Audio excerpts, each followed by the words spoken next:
or Mm-hmm. their eyes well up with tears. And we're Mm-hmm. like, what if we got all the guys whose eyes well up with tears and we get together and we pray?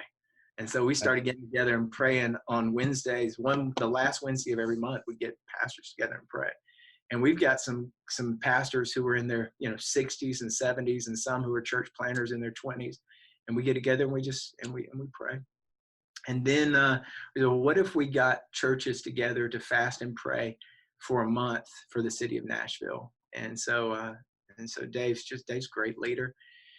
And I said, man, I'm in. I said, I don't know if anybody else will join us, but I'm in. And word just began to travel. And we ended up having 415 churches sign on for 30 days of prayer for the city. And we divided the city up into 15 names on a sheet of paper. And so everybody who signed up to pray got a list and prayed for those names for the 30 days.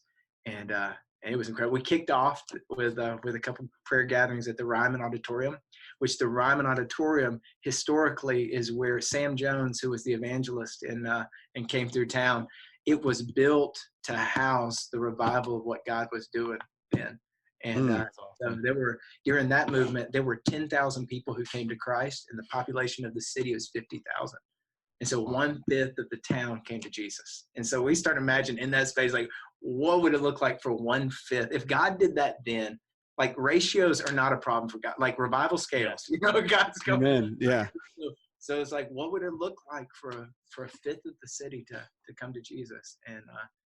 And we know that it's going to come through prayer and through fasting. And so we'll keep going with that and building prayer cultures in our churches and in our communities. So That's awesome. I know we're probably getting kind of close to time, but I mean, this issue of prayer has just kind of been laced through the whole conversation.